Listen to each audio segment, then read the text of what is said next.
ഇന്ന് നമ്മൾ ബോട്ടിൽ ആർട്ടാണ് ചെയ്യുന്നത്. അതിന് വേണ്ടി ഞാൻ ജിസോ വെച്ചിട്ട് ഇവിടെ പ്രൈമറൊക്കെ കൊടുത്തിട്ടുണ്ട്. അതിനുശേഷം നമ്മളിവിടെ എടുക്കുന്നത് എംസിയിലാണ്. ക്ലേക്ക് പകരം ഞാൻ എംസിയിലാണ് യൂസ് ചെയ്യാറുള്ളത്. ഇത് ഞാനിപ്പോൾ ഒരു വള്ളീനെ പോലെ ഇങ്ങനെ നേർപ്പിച്ച് എടുക്കുന്നുണ്ട്. അപ്പോൾ ആദ്യം നമുക്ക് ഇത് കയ്യിൽ ഒട്ടിപ്പിടിക്കാതിരിക്കാൻ വേണ്ടി ഇവിടെ കുറച്ച് പൗഡർ ഇട്ട് കൊടുക്കുക. എന്നിട്ട് നമുക്കതൊരു വള്ളീനെ പോലെ ആക്കിയെടുക്കാം.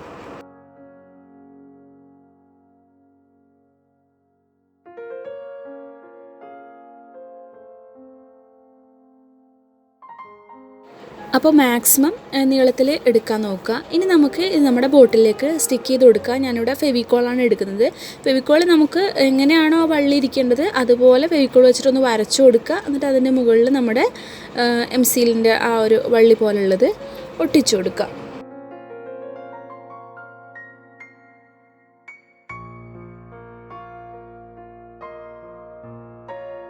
അപ്പോൾ നമുക്ക് ഫുള്ള് വള്ളികളും ചെയ്തെടുക്കണം. അത് ഞാൻ പിന്നെയാണ് ചെയ്യുന്നത്. ഇനി നമുക്ക് ഇതിലേക്കുള്ള ലീവ്സ്, അതുപോലെ ഫ്ലവർ അല്ല, ഞാനിവിടെ ചെറിയ ഇങ്ങനെ പഴങ്ങൾ പോലെ ചെറിയ മഞ്ചാടിയുടെ ഒക്കെ ഒരു വലിപ്പത്തിലുള്ള ഒരു ചെറിയ ബോൾസ് ആക്കിയിട്ടാണ് എടുക്കുന്നത്. അപ്പോൾ ആദ്യം നമുക്ക് ലീവ്സ് ഒട്ടിച്ചു കൊടുക്കുക. ലീവ്സിന് ഇതിലൊക്കെയുള്ള ടൂൾസ് അവൈലബിൾ ആണ്. അപ്പോൾ ടൂൾസ് ഉണ്ടെങ്കിൽ അങ്ങനെ ചെയ്യുക, അല്ലെങ്കിൽ ഇതുപോലെ കൈ വെച്ചിട്ട് തന്നെ ചെയ്തെടുക്കുക. അപ്പോൾ ലീവ്സും അതുപോലെ അതിൽ വെക്കാനുള്ള ബാക്കിയുള്ള സംഭവം കൂടെ ഉണ്ടാക്കിയെടുക്കുക. ഇനി നമ്മൾ ചെയ്തിട്ടുള്ള കുട്ടി ബോൾസും കൂടി ഇതിൽ സ്റ്റിക്ക് ചെയ്ത് കൊടുക്കുക. അപ്പോൾ ഇതൊന്ന് ബാലൻസ് ചെയ്ത് നിർത്താൻ വേണ്ടിയിട്ട് ഞാൻ അതിൻ്റെ ഇടയിൽ ഒരു പെൻസിൽ വെച്ച് കൊടുക്കുന്നുണ്ട്. അല്ലെങ്കിൽ നമ്മൾ കുപ്പിയിൽ ചെയ്യുന്ന സമയത്ത് അതിങ്ങനെ ഉരുണ്ട് പോകും. അപ്പം നമുക്ക് ഇതുപോലെ ഫുള്ള് ഇതുപോലെ വള്ളികളും അതുപോലെ ലീവ്സും ഒക്കെ ചെയ്തെടുക്കണം. നമുക്കതൊന്ന് പെട്ടെന്ന് സ്റ്റിക്ക് ചെയ്തിട്ടെടുക്കാം.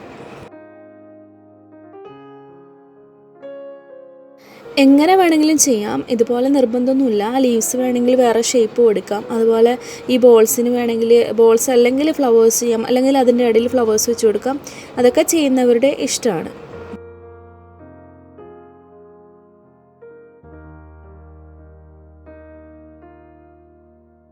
അപ്പോൾ നമ്മളിത് ബോട്ടിൽ ഫുള്ളായിട്ട് ചെയ്തെടുത്തിട്ടുണ്ട്. പിന്നെ ഞാൻ അതിൻ്റെ ടോപ്പിൽ ഇതേ എംസിൽ വെച്ചിട്ട് വലിയൊരു ബോൾ പോലെ ചെയ്തെടുത്തിട്ടുണ്ട്. നിങ്ങൾക്ക് അതിന് പകരം വേണമെങ്കിൽ കോർക്ക് ഇട്ട് കൊടുക്കാം. ഇനി നമുക്കിത് പെയിൻറ്റ് ചെയ്തിട്ടെടുക്കാം. ഞാനിവിടെ എടുത്തിട്ടുള്ളത് റെഡും ഗ്രീനും ആണ്. ആദ്യം ലീവ്സാണ് ചെയ്യുന്നത്. ഇതിന് പകരം പല ഷെയ്ഡ്സ് ഉപയോഗിക്കുക. അതായത് ലീഫിന് കൊടുക്കാൻ പറ്റിയതുപോലെ യെല്ലോ, ബ്രൗണ്, ഗ്രീന്, അങ്ങനെ പലതും യൂസ് ചെയ്യുക. ഞാനിപ്പോൾ ഇവിടെ ഗ്രീൻ മാത്രമാണ് ചെയ്യുന്നത്. അപ്പോൾ നമുക്ക് ഈ ബോട്ടിൽ ഫുള്ള് ചെയ്തെടുക്കാനുണ്ട്. ഞാനിവിടെ ബോൾസിന് റെഡ് കളറാണ് കൊടുക്കുന്നത്. അതുപോലെ വള്ളിക്ക് ഒരു സാപ്പ് ഗ്രീനാണ് കൊടുക്കുന്നത്. അപ്പോൾ ഞാൻ ഫുള്ളായിട്ട് പെയിൻറ്റ് ചെയ്യുന്നത് കാണിക്കുന്നില്ല. അപ്പോൾ ഒരുപാട് ലെങ്തി ആയി പോകും വീഡിയോ. അപ്പോൾ നമുക്കിതൊന്ന് പെട്ടെന്ന് ചെയ്തെടുക്കാം.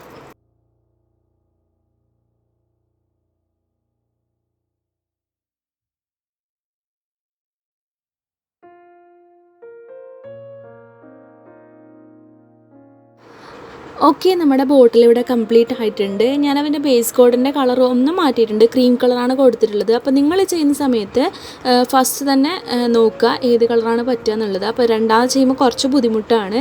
അപ്പോൾ ഞാൻ അതിൻ്റെ കളറൊക്കെ മാറ്റിയിട്ട് ഇപ്പം നല്ലൊരു മാച്ചിങ് ആയിട്ടുള്ള കളർ കിട്ടിയിട്ടുണ്ട്. അപ്പോൾ ഇത്രയാണ് നമ്മളുടെ ഇന്നത്തെ വീഡിയോ. എല്ലാവർക്കും ഇഷ്ടപ്പെട്ടു എന്ന് വിചാരിക്കുന്നു. ഇഷ്ടപ്പെട്ടു കഴിഞ്ഞാൽ ഒന്ന് ട്രൈ ചെയ്ത് നോക്കുക. അതുപോലെ വീഡിയോ ലൈക്ക് ചെയ്യുക, ഷെയർ ചെയ്യുക, കമൻറ്റ് ചെയ്യുക. പ്രീവിയസ് വീഡിയോസ് കാണുക.